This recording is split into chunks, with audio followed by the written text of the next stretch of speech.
Two young nurses stood near the ward. "Look, Michael's here again with his daughter," one of them whispered.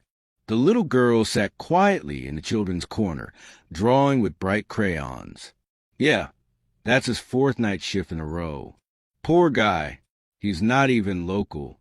And the girl's supposed to start school this year, but instead she spends all her time here." "What happened to his wife?" the younger nurse asked. "Don't you know?" The older one sighed. "3 weeks ago she ran off with some lover, left Michael and their daughter behind. He hasn't been the same since. Always looks exhausted. But with the girl, he's so gentle." Rumor had it that the hospital director had already spoken with Michael about his child being there all the time. But instead of firing him, they gave him time to figure things out, to find a nanny or someone to look after the girl. And yet, the nurse continued in a lowered voice, when that wealthy woman was brought in, everyone else refused to take her case. Too risky. But Michael, he jumped in, fought for her life, and somehow he kept her alive. Now she's in a coma, but if you ask me, it's a miracle she's still breathing. The little girl's name was Katie. Smart, sweet, and never in anyone's way. She adored her father and was proud of him, but she also felt strangely protective toward the woman lying unconscious in that room. Katie had overheard something earlier. The woman's husband sat on the couch near the children's corner, speaking on the phone. He mentioned her father's name more than once, and not in a kind way. Katie didn't like him. Something about that man felt wrong. She tiptoed to the doorway of the patient's room. The woman lay motionless, as if only sleeping. "Sweetheart, you can't go in," a nurse whispered gently. "I know," Katie replied. "I just want to stay here a little. Maybe she'll wake up on my dad away."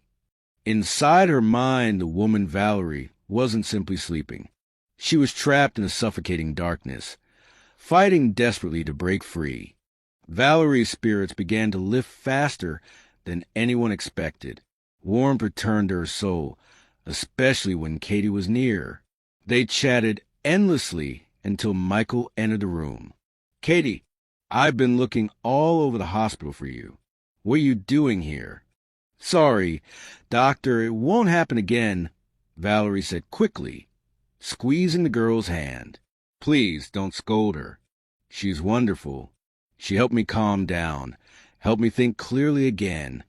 Michael sighed and sat on a chair. "I just don't have anyone to leave her with. No nanny, no family nearby. So I bring her with me." The next day, police officers arrived at the hospital. They spent hours with Valerie, taking statements. Later that evening, more officials came. Even the hospital's director looked more nervous than ever before. By the end of the week, Valerie made a surprising request. "I want to go home." "That's too soon," the director protested. "Then assign me a doctor, Dr. Michael, for example. I'll pay for his time. And if Katie stays with me too, I'll even donate to your hospital renovation fund." The director hesitated. It sounded like blackmail, but in truth, no one would lose. Everyone would win. Katie immediately declared she loved Valerie's home, and Valerie felt the same. She wouldn't mind if they both stayed. Michael tried to apologize for his daughter's boldness, but Valerie stopped him. "Please, stop apologizing for her.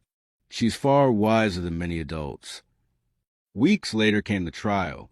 Michael stood beside Valerie as both her physician and her friend. His skin crawled as he listened to the prosecutor recount every brutal detail of what she had endured. On the stand were not only her husband, Victor, but also his mistress and the 2 thugs he had paid to beat her. At that moment, Michael realized he couldn't let Valerie be alone again. He squeezed her hand tightly. Valerie looked at him, smiled, and covered his hand with hers. Life slowly found its rhythm again. Michael returned to work, though now Katie stayed at home with her new mother. Valerie made sure her schedule allowed her to pick up Katie from school whenever Michael was on call. There was no shortage of challenges, but together they even planned their wedding, with Katie happily taking part in every detail. It wasn't just survival, it was a second chance. Michael hesitated, then nodded. I don't know how this will end for me, but I'll do what you asked. People shouldn't lie to each other. He stepped into the hallway, where Victor was already frowning impatiently. Took you long enough. I've got things to do, you know. Michael looked him in the eye, then sighed. I'm sorry, truly sorry. Victor blinked, stunned. What? What do you mean? Did something happen? Michael just waved his hand, walked away down the corridor, and left him there. Victor hesitated, then pushed open the door to his wife's room, and froze. On the bed lay a body covered with a white sheet. Victor exhaled, stepped closer, and poked the sheet with his finger. No response. He smiled, then almost laughed. Thank God, finally. I thought this nightmare would never end. He grabbed his phone and called someone immediately. Baby, it's done. Yeah, it did. I told you it worked. We'll have to pay them something, but less than promised. Took forever, but they got the job done. Now we're free. You hear me? Free. We can go anywhere we want now. The beach, the ocean. He turned and froze again. Michael stood silently in the doorway, arms crossed, watching. Victor stammered. How long? How long have you been standing there? Then he shrugged. Doesn't matter. Nobody can tell me what to do now. My wife is gone. He turned back toward the bed, and his phone slipped from his hands. Valerie was no longer under the sheet. She was sitting up alive, holding her own phone, recording every word he had just said. Victor's face went pale. Michael stepped closer. And I'll testify, too. Victor panicked, bolted toward the door. You'll all pay for this. You have no idea what I can do. He stormed out, but Valerie calmly shook her head. Don't. Special people will take care of him. Tears welled in her eyes. She asked quietly, Could you please leave me alone for a moment? Michael nodded and stepped out. Valerie finally let herself cry. She didn't know how long she wept, but at some point she felt a gaze on her. She opened her eyes and saw a little girl watching her. You're a grown-up, the girl whispered. Why are you crying? Valerie smiled faintly. Do you think adults can't cry? The girl climbed onto the bed. They can, but only a little. Like when my mom left, my dad cried too. Just 2 tears. That was it. Valerie raised her eyebrows. So that's why the doctor's eyes looked like that. His pain was still fresh, still raw. But Valerie, she had survived. And for the first time, she realized she should be grateful the truth had come out. Wiping her tears, she smiled. What's your name, Dragonfly? The girl's eyes widened. Did my dad tell you he calls me that? No. Valerie chuckled softly. I just guessed. The girl sighed.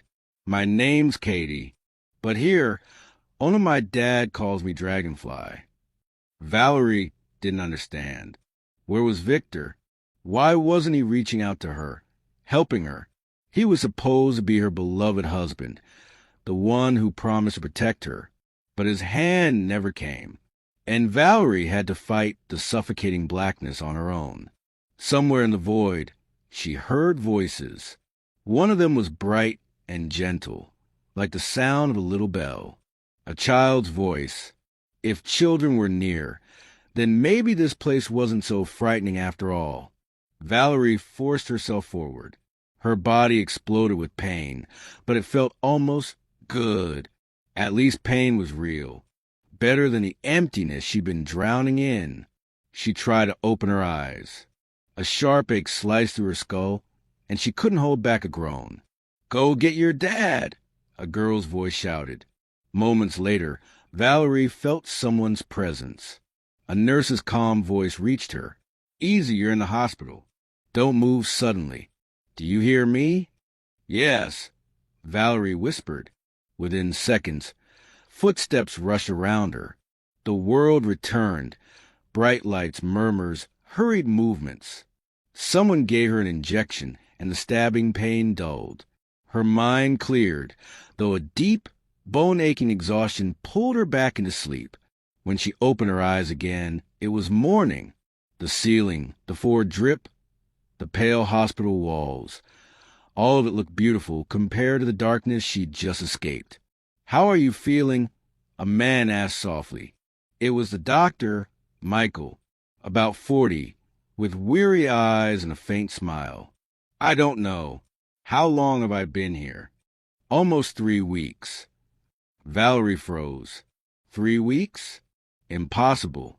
She remembered leaving her car near the house last night, and then nothing.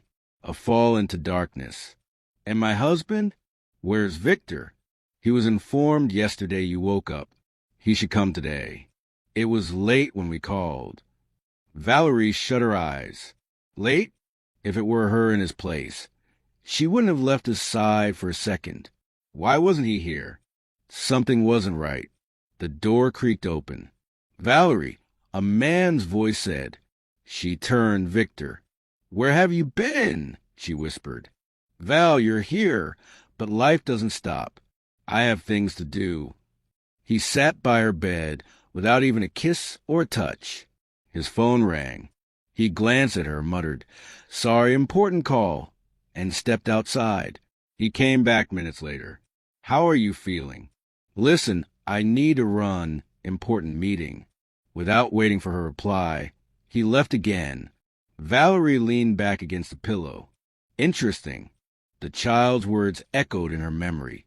"If I were that woman, I'd pretend to be dead just to see what her husband would do." And for the first time, she wondered if maybe that wasn't such a bad idea. Later, when she carefully suggested this to Michael, the doctor's eyes widened in shock. "Are you out of your mind? That's impossible. Do you want me to end up in prison?" "No one has to know. Just look serious. Don't say anything. Please. I need to understand if my husband is being honest with me." Michael's eyes went cold. His voice dropped. "Yes, I've been lied to before.